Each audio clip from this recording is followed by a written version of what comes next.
Chhattisgarhi video देखने के लिए हमारे चैनल को सब्सक्राइब करें और दबाएं इस बेल आइकन को ताकि हमारे वीडियो के नोटिफिकेशन आपके पास पहुंचे सबसे पहले।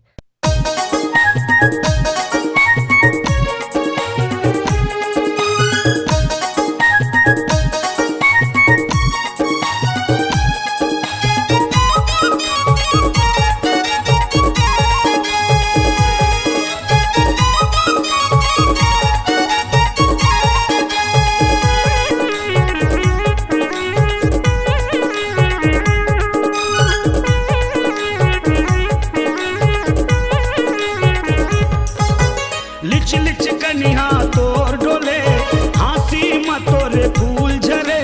लिच लिच कनिहा तोर डोले हाँसी मतोरे फूल झरे। जब मोटू रामन हो गे दीवाना रे दीवाना रे दीवाना रे। रंग झांझर मौसम दिन तोर बसंतपुरिया हो गे मते वाला रे। रंग झांझर मौसम दिन तोर लिच लिच कनिहा तोर डोले हाँसी मतोरे फूल झरे। लिच लिच कनिहा तोर डोले हाँसी मतोरे फूल झरे। जब मोटू रामन हो गे दीवाना रे दीवाना रे दीवाना रे। रंग झांझर मौसम दिन तोर बसंतपुरिया हो गे मते वाला रे। रंग झांझर मौसम दिन तोर।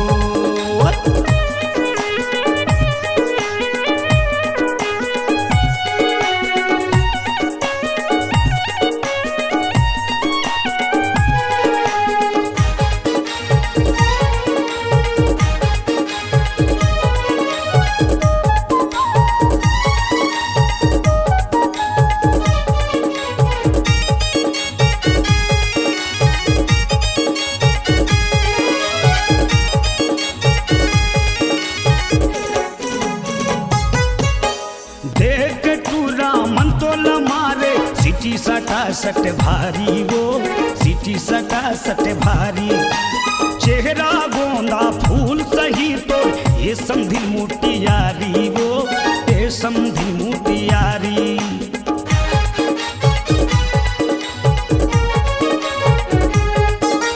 देख के टूरा मन तो लमारे सिटी सटा सट भारी वो सिटी सटा सट भारी। चेहरा गोंदा फूल सही तो ये समझी मुटियारी वो ये समझी मुटियारी। हवा में चुनरी तोर उड़े नागिन कसबे नी तोर झूले। हवा में चुनरी तोर उड़े नागिन कसबे नी तोर झूले। घूमे गली में करके बहाना रे बहाना रे बहाना रे। रंग झांझर मौसम दिन तो जमोटू रामन हो गे मते वाला रे। रंग झांझर मौसम दिन तो।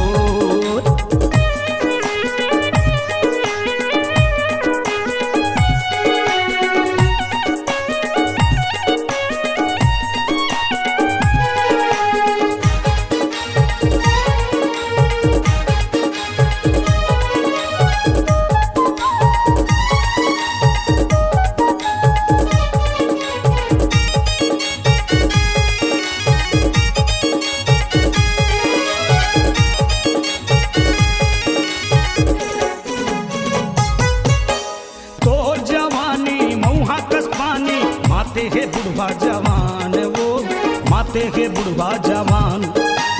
कौन जानी है संतोला कौन गढ़े है जाने विधि के विधान वो जाने विधि के विधान।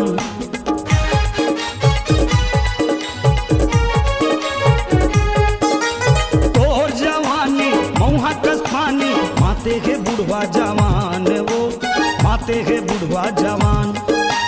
कौन जानी है संतोला कौन गढ़े गे जाने विधि के विधान वो जाने विधि के विधान। धन धन रे तोरे हाँसी ठिठोली जलाते कारी कोयली कस्तोर बोली। धन धन रे तोरे हाँसी ठिठोली जलाते कारी कोयली कस्तोर बोली। नहीं ये पता यौ ठिकाना रे ठिकाना रे ठिकाना रे। रंग झांझर मौसम दिन तो जमोटू रामन हो गे मते वाला रे रंग झांझर मौसम दिन तोर लिच लिच कनिहा तोर डोले हाँसी मा तोरे फूल झरे लिच लिच कनिहा तोर डोले हाँसी मा तोरे फूल झरे जब मोटू रामन हो गे दीवाना रे दीवाना रे दीवाना रे